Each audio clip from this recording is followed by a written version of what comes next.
Thank you all so much for coming to yet another Harlow Summer Seminar Series event.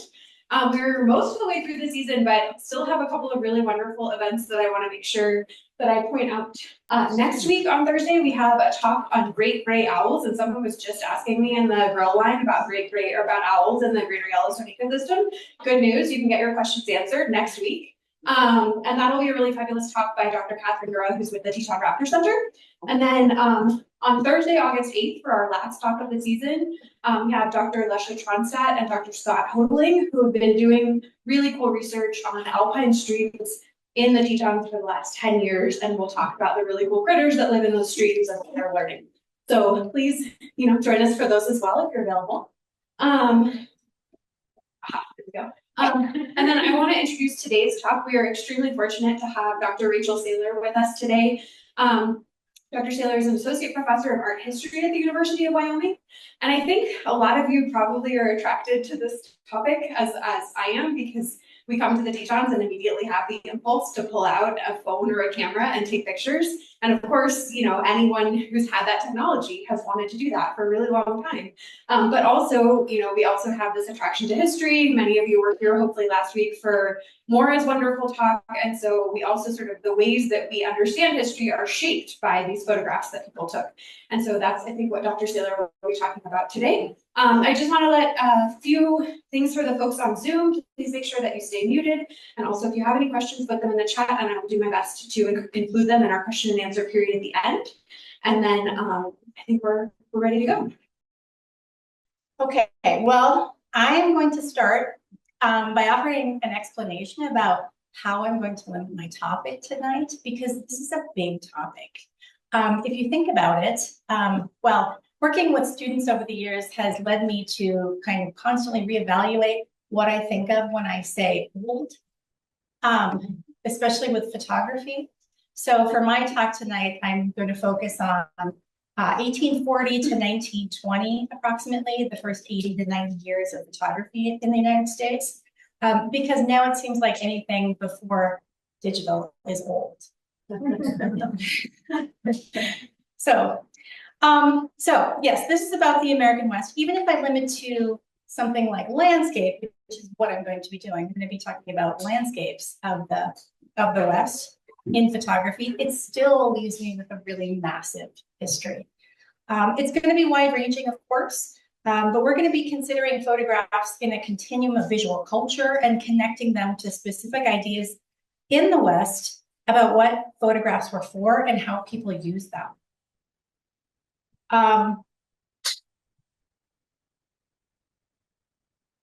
And these are just kind of a list of the general topics that I'll be covering today. What's interesting about photography is that, and a number of people have really made this connection, that photography and the American West kind of happen simultaneously. And so there's a really interesting relationship. That's, of course, with the advent of photography, we see it popping up all over the world, but in the American West, it's really tied to a kind of colonizing rhetoric. And we'll be looking at that quite a bit. Mm-hmm. So Rebecca Solnit wrote that American landscape photography is grounded in both the scenery and ideology of the immigrants West. So we are going to start with the origins of photography, and for very specific reasons. Of course, this is Daguerre. He was an artist in Paris. He was known for his kind of elaborate panoramas, painted panoramas. And he is considered by many to be the one who invented photography. He didn't really invent it. He was one of the people who was working on it and had an invention. What we say when we talk about 1839 as being the origin of photography is that it was the commercial origin of photography. So he had kind of developed this plan, and then he wrote up a pamphlet of a how-to, and here's where you can get the equipment, probably from him. And then he sold it, right? So it was a big unveiling in Paris, and it was immediately for sale. But of course, there were other people who were in that race as well. So I'm going to be talking about photography in terms of its relationship to the scientific industrial revolutions. I think we have to keep that in the back of our minds all the time when we talk about photography, because it emerged at that moment for a very specific reason. It was coming into a world, a Western world, that was obsessed with innovation and invention. And I'm sure you can think, to yourself, lots of inventions that emerged at that time. So that's the first thing. And the second thing is that photography was a brand new technology when colonizers began to move into the American West, essentially making it a tool, right? A very, very important tool for communicating exactly, well, not exactly just what they found there, but for communicating what they wanted and how they wanted to think about the West. So, oops, I had myself. So here's the daguerreotype, and many people have heard of these. I don't think they're that, really that exotic anymore. I doubt, though, that all of you have ever held one or looked at one. They're really extraordinary objects, and I do have a couple of them up here at the front on a table, courtesy of the American Heritage Center at the University of Wyoming. So afterwards, if you want to look at it, you're welcome to. And what's so interesting about these daguerreotypes is that they are images fixed to a polished, a silver polished copper plate. And they're incredibly reflective. It's a direct positive process, which means that there's no negative.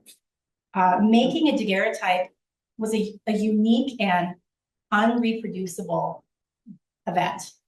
So there's only one of any daguerreotype you've ever seen. And that's not really how we think of photography anymore. They're also very delicate, so they're always kind of in these cases and then protected under glass. And I'll show you some daguerreotypes in a little bit. If you were to take the raw plate and just kind of rub your fingers across it, you would destroy it. So very, very delicate.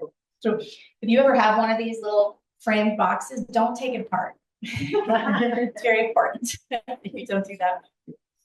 So the use of a lens or a pinhole to allow light to project the world onto a support, such as a wall or a board, and eventually a piece of paper, is a phenomenon that ancient civilizations knew about. It's better known, of course, as a camera obscura. Fixing that image permanently onto a support was the goal. And how many of you have been in or seen a camera obscura? They're amazing. And it's kind of hard to describe. You put a little hole in a dark room, light comes in, and it projects what's outside onto the wall, the opposite wall. Everything's moving, everything's in color, but it's upside down, kind of like the way our eyes work. So fixing that permanently was the goal. This had been going on for a number of years. It had been kind of an arms race that had been happening. People in different parts of the world, but mostly in Western Europe, were working on this problem and coming to it from different points of view.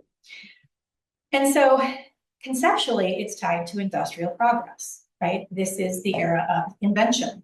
And in fact, the camera itself, I have a few of them up here, are simple machines. And it's really good to kind of remember that that's true. So daguerre wasn't the only one. I don't know where I'm going to this. Okay, there. So Niepce was another one of these inventors who is largely given credit for this as well. He didn't have a commercial product to sell, but what he did have was what we think of as, many people, not everybody, perhaps the very first photograph. And then that's it. And essentially what he did was he took a light sensitized surface and he put it inside of a camera obscura and let it just sit there all day. And so the imprint is out the window. You can see maybe some rooftops, the tops of trees. And this is in the Harry Ransom Center at the University of Texas at Austin, if you want to see it. And they are very positive. It's the very first photograph in the world. Actually, I shouldn't speak for them, but it's very early, as you can see. Another one of the contenders for the early photograph is Henry Fox Talbot. And he developed kind of in the same line, the first direct positive print that was created on paper. So instead of a polished piece of metal, he did it on paper. And, that seems more in line with how we think of photography today, but it took him a little bit while longer. He actually didn't kind of reveal that process until 1841. And it too, even though it's on paper, is a direct positive print. So again, they're singular. Now, for the United States, this is where it gets interesting. When Daguerre unveiled his process in Paris, there was an American, also in Paris, who was very interested in what this was all about. It was, of course, Samuel Morse. He was a painter. He was an artist by trade. Most people think of him, though, as what he also was, an inventor. Of course, he's the inventor of the telegraph and the Morse code. But he was over the moon about this new technology, because he was an artist. He and others described photography in those very early years in a really interesting way. He said photography was as if painted by nature's self. Others would use phrases like pencil of nature or mirror with a memory. And the mirror, of course, is the daguerreotype surface that's so reflective. And that rhetoric about photography created a lasting perception of the photographic image as real and true. Much like the communication revolution after the invention of the printing press, photography seemed to collapse time and space as if the past would always be present. So it felt real, it felt true, especially when you are a society that's used to the painted or the drawn or the engraved image. It seemed amazing. I often ask my students to just imagine the world before photography, and it's really quite difficult. I don't know if it's possible. Very few photographs, however, are completely real or completely true.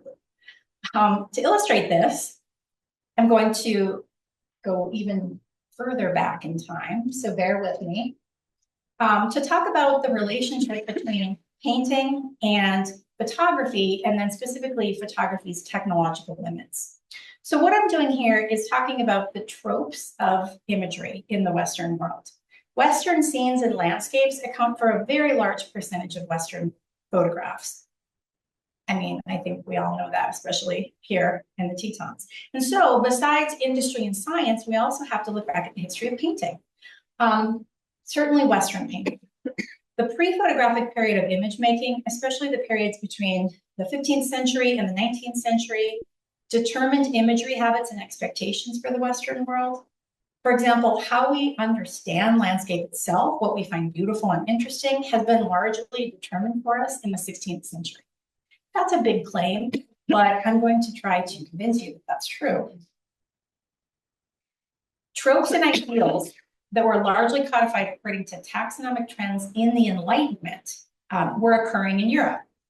The art academies in Europe understood subject matter according to this taxonomic hierarchy. History, painting, portraiture, landscape, scenes of everyday life, and still lives, it's called the hierarchy of genres, were the primary subject categories. Within those topics for painting were rules for best practices in technique, process, and conceptual implications. For instance, a history painting was supposed to be a lesson in virtue. It was supposed to make you a better person. That's what artists were told, tasked to do by the art academies. The art academies. Landscapes could be picturesque, beautiful, or sublime, each of those with its own specifics for emotional or intellectual effect. And just as a side note, the concept of landscape itself as a worthy subject for a painting didn't emerge in the modern world until the ban on religious iconography during the Reformation of the 16th century. The picturesque was a category of landscape that was meticulously constructed to look natural. And we're looking here at kind of the origins of the picturesque formula. It is not a natural quality of the world around us, but a product of framing, first by human vision and then by ever more constricted limits of vision. Framing and isolating a scene was a manipulation by the artist to control how one experiences a painting. Framing and composition controls where your eye looks first, and then second, and so on, moving the viewer visually through a picture as one would walk through a natural landscape. So it's very formulaic. The people are in the front. They're usually bracketed by, hills or trees on the side, focusing, your vision to the center and like kind of making you relate to the people. And then from there, there's usually a waterway or a road that kind of winds back into the very far distance. That's basically the formula. And so this is Poussin from the 17th century, Claude Lorraine as well. Same kind of formula. The people here are smaller, but it's the same thing. We conceptually enter the picture. Basically, this might be a light pointer, but conceptually where the people are, right there, right? We identify with them. And this is, by the way, not just kind of a guess that people make. There are studies that actually show how people view a painting. And it's very standard. People look here first, look here second, look here third, and that happens basically to everybody. So here's a 19th century painting, American painting by a man named Asher B. Berol. And you can see that formula from Europe came into American painting. And it was really specifically important to American painting because what they felt they had, Americans, more than the Europeans, was land, right? They may not have had the ruins, they may not have the history, but they had lots and lots of land. And so landscape became very important. It kind of reversed that order that I spoke about with the history painting on top. Landscape was primary. And you can see the same formula, trees on both sides. We enter in, we're going to follow the sheep down the road, there's a waterway, and then you kind of follow it back. And here's a picturesque photograph of Mount Hood.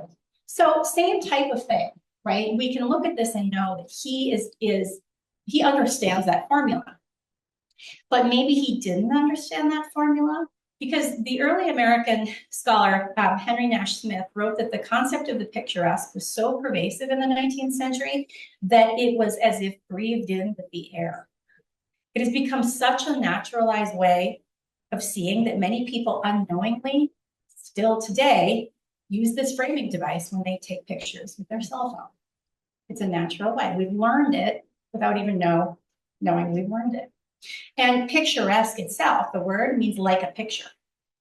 So the sublime category of landscape was also important for artists in the US when a visual language was needed to communicate grandeur. Sublime landscapes most often communicated the awesome power of nature, but photographs weren't as good at communicating the sublime as paintings were. After all, they were photographs small and gray, and they really lacked a kind of convincing rendering of dimension. Painting had monumentality and the drama of color as well, both of which the photograph couldn't achieve. So, and then again, the famous Thomas Moran painting of the Grand Canyon of the Yellowstone River. It is 8 by 14 feet. I'm sure some of you have seen this. It's massive. It has to be massive because the artist, in a very romantic sense, was trying to communicate the sublime, the kind of awesome power of nature. So this is William Henry Jackson's photograph of the Mountain of the Holy Cross, which is just outside of Manitou Springs. Still very difficult to get to. I don't think it's easy to see anymore. The snow is usually melted. But this is as sublime a place as any, right? And yet, the photograph is 8 by 10 inches. So it's sublime, but how do you communicate sublime with this, right? Black and white. How a landscape was constructed in painting was directly tied to a preconceived visual and emotional impact. So accepted were these landscape tropes that by the 19th century, picturesque tourists, as they were called, would spend their days picnicking and looking for real landscapes that conform to the qualities of a painting. And that's a really odd inverse of how we would usually think of it, right? The painting is supposed to mimic the landscape, but they were trying to find landscapes that mimic paintings. To push that experience further, people would turn their backs on a real landscape in order to view it over their shoulders with the help of a tinted mirror called a Claude glass. And the Claude glass, named after Claude Lorraine. that 17th century artist. And what that did was it gave you an artificial frame for a real landscape, and they would also tint it to make it kind of look yellowish, like an old master painting. So walking around in nature trying to go, it's a painting, which is kind of what we do with cameras, right? It's a picture, it's framed, you know, this is how pictures look, this is how paintings look. The real landscape wasn't what they're looking for. A remote, created, framed, objectified experience of the land was the thing. This is the visual culture into which photographs emerged. So you can imagine the dissonance that surrounded the new medium. It was a scientific process renowned for truth and accuracy, but how photographers framed their subjects and the cultural implications it carried was drawn directly from artistic visual rhetoric that was centuries old. Photographers marketed themselves and their images as being both science and art. Artists like Morse became photographers, and non-artists who also became photographers had to learn aesthetic techniques to make their photographs look better. And I have an image, right, of one of the most beautiful pairings of this happening, which of course was Thomas Moran and William Henry Jackson working together. And quite literally, Thomas Moran taught William Henry Jackson how to make better photographs by simply pointing the camera, you know, in the right way. And he did that as well. Despite the deep visual roots that Americans had in Western Europe, they understood the relationship between photography and landscape to be analogous. Photographs were understood as empirical proof. This is the science part of it. And that seemed to fit the needs of an eager and expanding nation. So what were the first Western photographs? That depends on what your definition is of what constitutes the West and when, because that changed at different times. This is 1947 daguerreotype, and you can see what happens when you mess with the surface of the Mexican-American War in Mexico, right? This is Carvella's 1953 daguerreotype of a Cheyenne village, and he was a photographer on the Fremont expedition. And this is also a daguerreotype from 1855, and it is Minnehaha Falls in Minneapolis.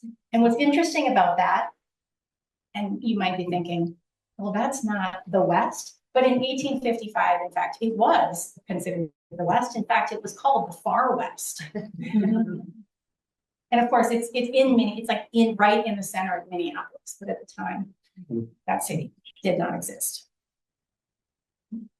So innovation and progress were the keywords of a country trying to invent itself and reinvent itself, especially after the Civil War. Innovation, progress, opportunity, prospects. These ideals governed exploration and conceptualization of what the West was and could be. And photography was used to visually manifest those ideas. While the viewing public often described photographs as truthful in the 19th century, photographers then rarely did. They understood that a photograph was malleable, like a painting. I don't mean in that Photoshop way that we think about manipulating photos today, but something much more subtle. Natural lens aberrations, framing choices, composition, vantage points, choice of subject matter, shutter speeds, depth of field, manipulation of scale and proportion, and on and on and on. These are the tools of the artist. Visual effects could be determined during the initial exposure, and then when negatives came into being, during the development of the negative, and then also again for a third time in the printing process. So at every stage, right, photographers can make, I'm calling it manipulations, but they can make changes. And what I'm showing you here is an early wet plate collodion photograph by Peter Britt of Crater Lake in Oregon in 1874. The early wet plate collodion was a glass plate negative technique that was most common in the 19th century, of course. It is being taught today. UW teaches collodion photography. So I have a glass plate negative here. This is the negative, right, for what the photograph will be. Wet plate collodion couldn't capture clouds in the sky. And this is one of those limits that I was kind of referring to before. So when you look at it, you can see clouds in the sky and you can see the reflection of clouds in the sky in the water. But in fact, the photograph that we took had a completely solid white sky and a solid white patch of water. So what he did was created clouds and then inserted them. And, you know, you could do this in many ways, and people did it in the 19th century any way that they could. You could sandwich negatives. You could take, you could actually paint and then sandwich negatives, or you could just paint on the surface of the picture itself. So those clouds they're faked. But does that matter? In many ways, it's more real because sometimes the sky is solid white. But you know, especially if you've ever been to Crater Lake, it's a stunning place, and a solid white sky just didn't do justice. So he made it in some ways by manipulating it more real, more truthful to what that place would have looked like. In an interesting contrast to the manner in which the landscapes were understood by the public in the 19th century, photographic journals from the era provocatively suggested that photography could be a wholly artificial endeavor. An 1866 article in the Philadelphia Photographer, for instance, discussed the elaborate indoor staging of an outdoor hunting scene. The landscape series of images was lauded for its truthful, this is a quote, truthful account of the sports, pleasures, and perils of a caribou hunt in snowy Canada. Completely staged. In defense of the deception, the author wrote that each photograph is a picture and each picture has a meaning. Each one shows the expenditure of time, brains, and talent. Another author wrote that a photographer must be an artist in the highest sense of the word, a creative artist, not just a technician, or else, this is what he said, be crushed by the camera. Another wrote that a good daguerreotypist is by no means a mere machine following a certain set of fixed rules. Success in this art requires personal skill and artistic taste to a much greater degree than the unthinking public generally imagines. So this is the kind of internal discussion between photographers that was taking place. In advertisements as well, so when a photographer set up a studio, had a gallery, and was trying to promote his wares, they often build their studio gallery as both a center for art and science. And so right in the advertisement, it will say, the art of photography produces the most incredible, no, let me get that. The science of photography produces the most incredible art.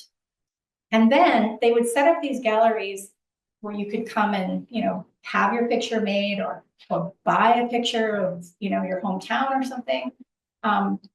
You could then also buy prints there, artistic prints.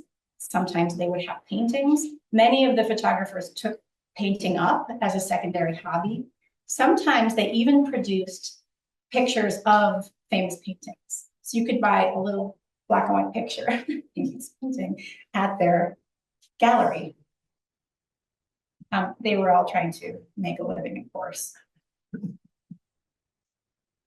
Photographers created artificial backgrounds commonly. They used props and costumes. They added color afterwards. They even scratched details into the emulsion on the negative. Anything you can possibly think of. And a vast industry grew to meet the needs of this new army of photographers. There were advancements in equipment, cameras of various sizes, a widening range of f-stops, shutter innovation, lens technology to correct and create effect, process and technique innovations such as photosensitive chemical recipes, filters, photo paper, and a robust photographic press with hundreds of periodicals to keep photographers informed of the ever expanding menu choices. All of these advancements gave folks more tools to be able to use the cameras to create what people wanted, not to create photos that were more real or more true. So innovation, of course, I've been mentioning it a lot. Obviously, it was a great time for inventors. So with daguerreotype, we talked about in 1839, rapidly there was a cascade of technological innovation. And this, I mean, it's kind of still going on, actually, right? Americans were adopting processes from Europe, the Talbot type, like I said, and then improving on them. They were using paper negatives. They were using the collodion glass plate, right? They adopted that very quickly. There were things like the stereo camera and the stereoscope and the stereograph. And there's one by Carlton Watkins of Yosemite. Tin types and ambrotypes emerged. And ambrotypes look, I have one of those up here. It looks a lot like a daguerreotype, but it's actually it's on glass. So instead of a polished plate, metal plate. Tin types, actually want to,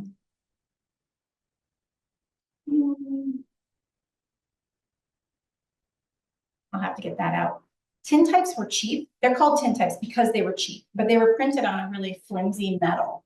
And these happened in 1856, right in time for the Civil War, because during the Civil War, everybody went to get their photo taken for obvious reasons. And these were cheap. You could get multiple copies of a picture. They didn't have a negative. What they did was they had cameras with multiple lenses on them. So when you look at a stereograph, it was taken by a camera with two lenses.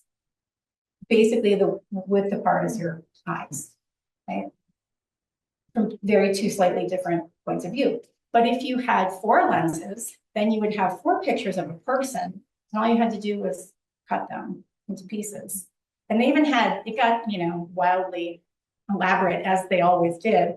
And there were these gem-size photos. You could have a camera with like 12 little lenses, and then you'd have 12 little pictures that you could pass out. And they're very durable. The quality of these tin types was not great, but they did the job. And so portraits, of course, were super important, but also with the stereograph, something interesting. Obviously, people wanted to see landscapes, and they wanted to see them in 3 dimensions. So it approximates dimensionality. I mean, many of you 50 and older will remember the view cameras. When you were a kid, and that thing would turn and you could see, and it looked like it was 3-dimensional. That's exactly what this does. And so obviously, places like Yosemite and Yellowstone and the Tetons, even if you had never been here, you could, in your living room or your parlor, sit and look at these places. And that was wildly exciting for people. It became home entertainment. This is what people did, I guess, instead of watching TV. You could subscribe and get sets of views in the mail. You could get, views of Japan or France. They even made these kind of soap opera series where you watch a narrative unfold. Those are kind of funny. In 1860, the carte de visite was developed, and later the cabinet card. In 1863, the dry plate collodion experiments began. And the dry plate collodion is like the wet plate method, where you have to pour the collodion solution on the glass negative, except it was prepared beforehand. So you had pre-sensitized glass ready to become a negative. That was a really big deal for the Western photographers, just because they had to travel so far and had to pack, all the glass negatives, all the chemicals, liquids, darkroom, big cameras, and use pack animals to get around. The halftone technology happened in 1880, which allowed photographic reproduction in newspapers. And this one is kind of interesting. Photography had existed by this point for 40 years, and they still couldn't print photographs in newspapers. So if you had a photograph and you wanted it in the newspaper, somebody would have to carve it in a wood engraving and then print it that way. So that was a big deal. In 1880, they figured it out. In the 1880s, George Eastman came along, started introducing things like roll film. In 1887, the photogravure process was developed, and this is a photographic reproduction technology that uses a printing press. The Kodak box camera came along in 1889, and then began what was called the Kodak Revolution. In 1896, cinematic experiments were perfected. Of course, cinematic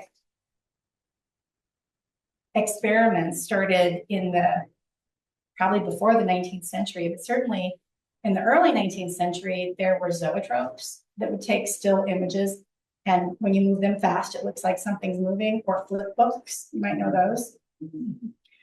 And then, of course, in 1878, the horse that was owned by Leland Stanford, he had a bet with the photographer Muybridge about how a horse ran, whether its hooves were all on the ground at any given time.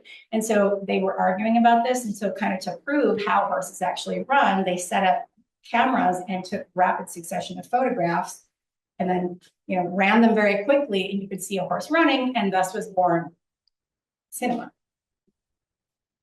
In 1900, everything changed with the Brownie camera. And that was a camera that anybody could buy, widely available to the masses for $1.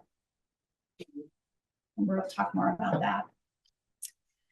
As was true during the Civil War, images and artifacts of the West became highly sought and collectible. Obviously, the novelty of the West was appealing, bolstering the commercial industry for photographers. People across the nation and even abroad, certainly the Queen of England, for instance, were interested in seeing photographs of the West. Images of indigenous people, natural resources, samples and images, sublime views, items related to train history, military history, anything that you can think of, people were collecting. Garnering more and more and more photographs was part of this equation. In order for photographers to benefit from that collection impulse, they not only reproduced a truly spectacular number of photographs, they found ever new ways of packaging their images. So this is where the carte de visite comes in. The carte de visite was just a small portrait that was then mounted on cardstock. And then people would take it around and go visit their neighbors and say, here's my picture. It was basically carte de visite, it's like visiting calling card. But then people were like, this is so great. And they would collect all their friends, and they'd have their, family would have their carte de visite picture. And then they would start collecting celebrities. And I think the most by far collected picture of a person by everybody in the nation, can anybody guess? Abraham Lincoln. Yes, absolutely. That was the carte de visite. Then cabinet cards were essentially the same, but they were bigger. So once everybody had the carte de visite, the photographer said, well, let's change it. And they'll buy the cabinet card. And then specialty albums were developed with pre-made slots so that you could just drop the carte de visite into the album slots. And then those albums, came in multiple iterations. Everybody had stereoscope. And the albums sometimes were huge, and they were meant to basically lay open on a table in your parlor so that when people came over, they could flip through your collection of photographs. So this was what people did for fun. Carlton Watkins, really interesting, like many photographers, became associated with a place. So there's all of this invention and all of this commercial product. They also started connecting their work synonymously with specific locations. So Carlton Watkins, of course, became synonymous with Yosemite, just like William Henry Jackson became synonymous with Yellowstone. And this, obviously there were other photographers, but the successful ones I want to think of when we think about these places. And this is true all over the West, in fact, all over the country. There was a famous photographer who pretty much only photographed Niagara Falls. His name was Babbitt. And other people were there too, but he would take pictures of tourists who had come to see the falls, and then he would make photographs and then try to sell it to them. And other photographers would come along, and he would send his assistants out to wave things around and disrupt their so that he could monopolize that view. So this happened, of course, all over the West. And what's interesting about Carl Watkins is he was the most revered photographer of Yosemite until later Ansel Adams. And what's really interesting is that there is a photograph, I don't have it with me, from 1906 of Carlton Watkins, as a man in his late 70s, being helped out of a building in San Francisco after the earthquake, right, in that massive earthquake. And so they're helping him out of the building. Ansel Adams also experienced that earthquake in San Francisco, but he was 4. That's a really interesting, I think, a really interesting photograph. So I'd like to turn now to the camera's relationship to discovery. This part of photography, like the landscape tropes we discussed, came from the earlier era of Enlightenment era empiricism. So this is a painting, I know. I'll get to it. The camera and the photograph produced fit into this craze for geographical knowledge and ownership in the United States. And so I'm going to tell you a really, it's not funny, but it's kind of funny story about Lewis and Clark. When Lewis and Clark went out on their Port of Discovery mission, they had just left St. Louis, and a couple days later, the renowned naturalist Baron von Humboldt shows up in the United States, meets with Thomas Jefferson and says, "Oh, you sent artists with them, right? To make drawings." And he went, "Oh, darn it." And they, interestingly, didn't have an artist with them. And it was a huge oversight. Of course, this is pre-photography. It was a huge oversight because if you've ever seen these journals, there's like a drawing of a fish or kind of a bad picture of a landscape. And multiple times in the journals, they actually say things like, "Oh, I wish I could draw." I'm paraphrasing, but "Oh, I wish I could draw this because I can't explain in words what it is that I'm experiencing." So lesson learned. And Jefferson should have known better. He was well aware of the power of art in terms of illustration of scientific ideas. And he was even, if you read his 1785 notes on the state of Virginia, he has drawings in there because he knows, right, that those are important when you're trying to discuss things like geography. So, lesson learned. Starting in 1819, with the Stephen Long expedition to the Rocky Mountains, artists became standard on all official expeditions. And so what you're seeing here is just a small watercolor drawing by a young man named Titian Peale, who was on that long expedition. And he, by the way, is the son of Charles Wilson Peale, if you know who that is. By the time of the 4 great surveys of the American West in the 1860s and 70s, photography was absolutely essential to their endeavors. So the Clarence King survey, the Ferdinand Van de Veer Hayden, John Wesley Powell, and the George Wheeler surveys all had photographers. And there were multiple surveys, and sometimes the photographers kind of came and went, and sometimes they worked on different expeditions. But these were photographers like Timothy O'Sullivan, Carleton Watkins did some, obviously William Henry Jackson, J.K. Hillers, and E.O. Beeman. And these photographs, I was talking about just the sheer number of images. These photographs are just voluminous. There are so many of these. And we have pictures like this. And by the way, Shoshone Falls was one of those places that the folks on the Lewis and Clark trip couldn't figure out how to communicate that place. And so I'm not going to go through, I think you all know about the 4 great surveys. I'm just going to show you a couple of these. What's more interesting, though, I'm going to show you this one first. This is a typical kind of official photographic catalog entry. And these photographs were used in a couple of different ways. One, this was official documentation of their mission, right, for the government, and they had official catalogs of these images.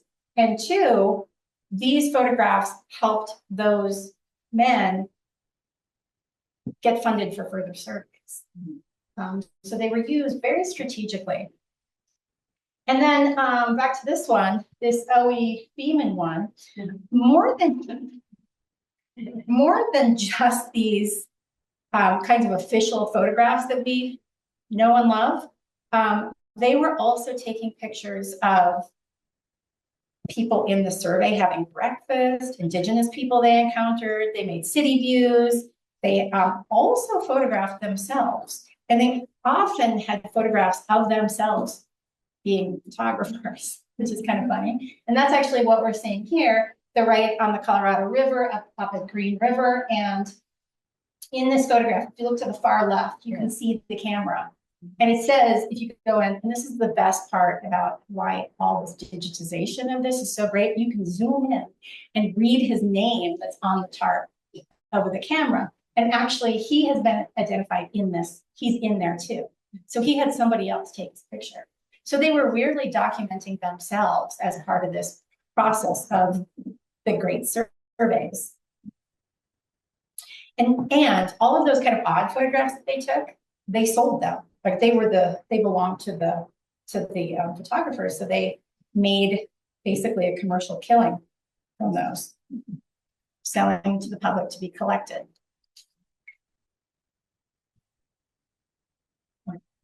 Now I'm going to turn to yet another kind of category when we think about how photographs were used by, in the West and by the West. Western images for Western people, because everything that I've been talking about so far was for the nation, right? Obviously, the survey photographs were meant for Washington, right? All of this collection that I've been talking about, everybody in the Eastern United States, this, scenes of Yosemite, back to the East, because that's where the population was, that's where they could sell the most. But there were also photographers making images for the people who actually lived in the West.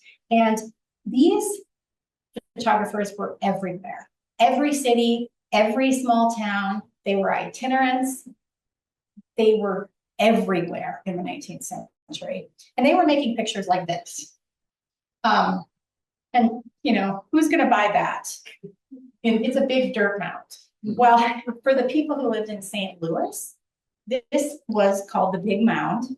And if you know anything about that area, it's full of so-called Indian mounds. And those effigy mounds along the Mississippi as well. And so they were made by older indigenous people. And they were tearing it down. There are lots of reasons why they took this down. There was one fantastic mound that still exists out there. It's Cahokia across the river. It's amazing. But they were all over St. Louis, and this was one of them. And the citizens of St. Louis were really interested in what they were finding in there, because they were finding things in there. Bones, beads, all sorts of things. Thomas Jefferson excavated a mound on his own property. You can read about that in that's on the state of Virginia. And so Thomas Easterly, a local daguerreotypist, kind of kept track. He would go and take a picture of it every week or so as they got farther and farther, and it went until it was finally gone. And these, the pile of dirt going away interested the locals. And it's funny, I had a student recently, there was a big church taken down in Laramie, and he was telling me about how he was going out every day to take a picture of it being dismantled. And I said, that's what people do. But it's for locals. That's my point. This one. Solomon Butcher was a photographer in the central county, Custer County of Nebraska. And it was an area of proving up in the, I can't remember what it's called, the land grants, right? Yeah. So in 1887, he had this plot of land. He was supposed to be improving it because that's what you had to do: plant trees, plant crops, etc. He said, I don't want to be a farmer, so I'm going to take up photography. And then he drove all over Custer County, going to everybody else's homestead, taking pictures for them to buy. And then he was keeping copies to put into this kind of compilation of all of these people in Custer County, which is remarkable because Central Nebraska is not actually a great place for agriculture. And they lived in, you can see, they lived in dirt houses. So this was the sod house era. They really are amazing pictures. And he's just got hundreds of them. Who's going to collect that? It's for the local people, right? And then he went back later and they had wood frame houses, right? And so you could actually see these families and track their progress. Really amazing. And those are all digitized, and they're so well digitized that you can actually zoom through the door and look at like what's in their houses, which you couldn't do with the naked eye, which is amazing. So this one I don't have a story about.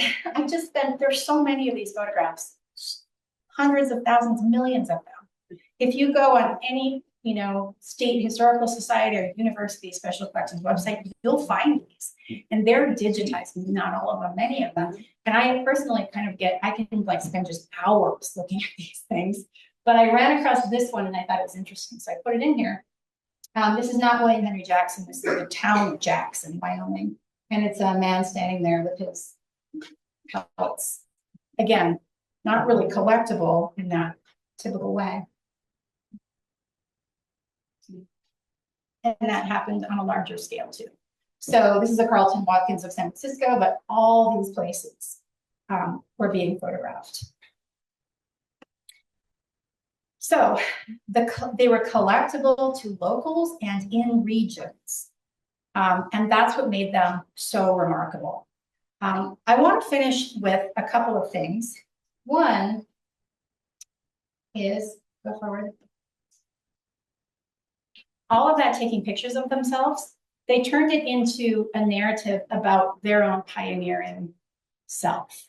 So, and these are a couple of advertisements that I found. These are very, very common. They start advertising themselves as pioneer photographers. Come and see my pioneer gallery. And the reason for that was, there's William Henry, picture of him, picture of the Cole brothers at the Grand Canyon with their camera. Picture of a Cole brother on the, and there are many of these. It really took a lot for me to only include a couple. A picture of one of the Cole brothers with, this is in the early 20th century, with a film camera, filming the other brother who's going down the Colorado River. And so this was a big setup that they, if you've been to the Grand Canyon, you've probably been right by the Cole Studio, which is right at the head of Bright Angel Trail, which is still revered. Peter Britt, by the way, the artist we looked at with the clouds, he is so revered in the little town of Jacksonville, Oregon, that they have a Brit Festival every year, and it's turned into this massive film art and music festival. And I looked it up before I came in, and Willie Nelson is at the Brit Fest, the Peter Britt Festival. Camera clubs emerged, and the point here that I'm trying to make is that at the turn of the century and into the 20th century, everybody gets a camera. Everybody becomes a photographer. And those professional photographers of the 19th century really were kind of these old-fashioned, pioneer figures to revere, because they were put out of business pretty quickly once everybody got a camera. Cameras, I just have a few pictures here that I think are remarkable. With everybody having a camera, also was the advent of tourism in the West, right? And we see the marketing, of course, goes crazy with that. There are books, there are photographs. That's the cold tent when they first got to the Grand Canyon. Oh, I'm going on. Everybody gets a camera for $1. If you've ever seen these ads, they're just incredible. Take a Kodak with you on the train to Yosemite. That's what the implication is here. The woman has the camera. This is a really savvy marketing technique. The woman in the car with the camera. And they really did market it. They were like, it's so simple, a child could do it. And they marketed to Boy Scouts and for outdoors, for camping, and for car trips. Everybody pulled, this is a journal that cropped up in San Francisco devoted only to Western photography. And then since everybody had a camera and everybody started, not everybody, many people set up dark rooms in their homes and started producing and developing their own, they became artists again. So we're kind of coming full circle here. And they called themselves pictorialists, and they were plentiful. And you may recognize some of these names. Anne Brigman worked in the Sierra Nevada. Laura Gilpin in Colorado Springs. This is the Garden of the Gods. Koi Koike was a Japanese, second generation Japanese American who's working in the Pacific Northwest. They were a really interesting group. These were produced well into, you know, the 1950s. And I think it's kind of interesting. The Japanese American photographers who were unbelievably skilled, like renowned for their skill in local landscape photography, of course, came to kind of horrible end. And I think that's interesting given the Heart Mountain pilgrimage that's happening right now. Native American Richard Throssell was doing this kind of artistic photography. Charles Belden from Meeteetse. Clark Blickensderfer from Denver. Foreman Hanna from Arizona. I think you're getting the points. George Midgley from Utah. Dr. Oxner, this guy was from Durango. And these are incredible pictures. So what was a very specialized skill and very much tied to innovation and invention now is in the hands of everybody. And of course, people turn it back into an art. And then finally, with Ansel Adams. So I think I'm out of time now, but I just want to conclude by saying that the West, again, with its own special relationship to photography, is a place where photographers, even today, are still grappling with the heritage of the 19th century. And what's interesting is that if anybody considers themselves a landscape artist in the American West, do you see the work anymore? They're either responding to the photography of the American West or they're aligning themselves with it. They're either that type of photographer or they're challenging it. So even today, landscape photography is determined by what happened in the 19th century. All right, I better stop before this thing explodes.